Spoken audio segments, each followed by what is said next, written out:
Just waiting here to get unloaded. I got a load of hemlock on. So there's a bit of a delay, which is cool. So I had my lunch. So figured I'll get you a while to sit here. I gotta watch this, so you guys gotta watch it too. So.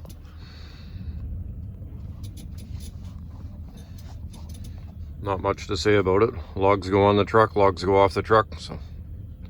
But last time in human history that batch of logs will ever be seen together, let alone stacked and on a truck. So next time they'll be in the water.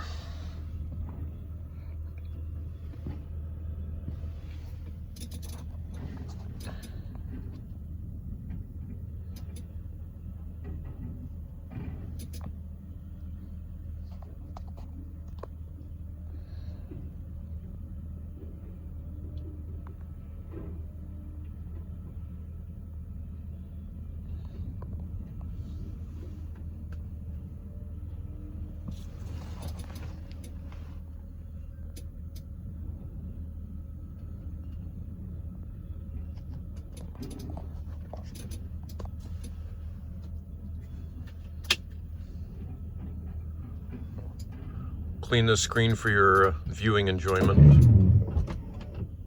There, no better.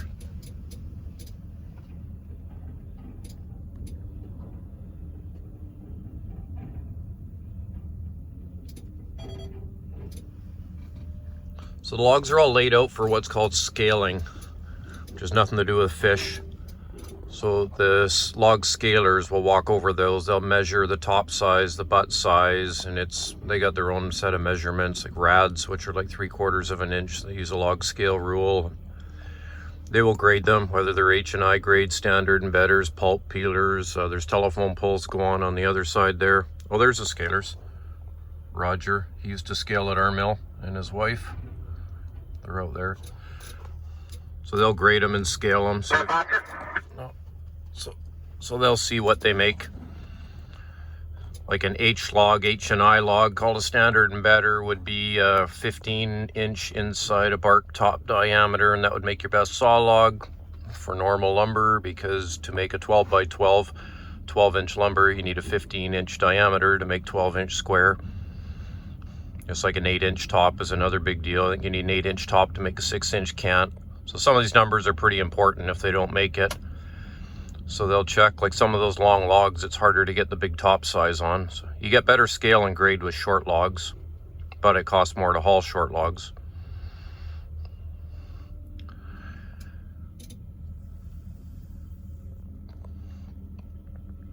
I used to fell, not up in the big BC coast mountains, but felled for years, lots and lots of wood. You had to know a little bit of that stuff. I'm a bit rusty and old now, but you had to know a little bit what you're looking for. Sometimes it was better to take 12.5 feet off the butt of a really rotten, like that cedar there, that's all rotten. Sometimes you're better to take 12.5 foot off and contain the flutes and the bark seams and the defects and the curve and the swell all into a shorter piece, and then make the next log a nice clean one. So each log's a decision. I used to say years ago, a faller, the timber faller or cutter, he makes, every time he dips that saw into the log, it was $100 decision back in the day when the markets were really good. And here I am narrating unloading a logging truck. So anyways, just watch this. I got nothing to say.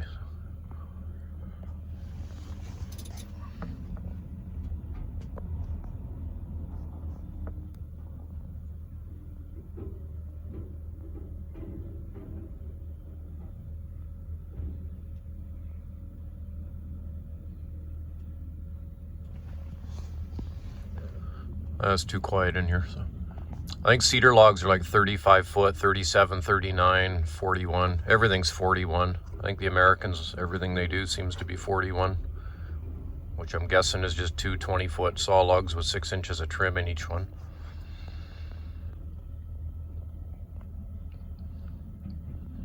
If you send in a log, if someone sends in a log that's like 8, 9, 10 feet long, it's pretty much going to go into the lowest grade. It's going to go into, I guess it's called an X grade or a Y grade, which is basically right there at pulp or close to, or chip and saw.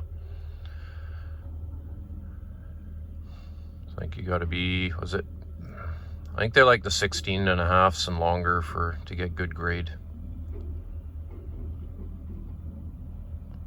I learned that the hard way. I was hauling into Inner Fort Hope when I was in my early 20s out of the Fraser Canyon, and there'd a nice 1.5 foot fir tree would go up 8 feet, and there was a branch on it. So in my wisdom, I thought, I'm going to cut an 8'6" log out of that. Absolutely dead clear. I mean, they could peel it and use it for plywood. It'll be the best.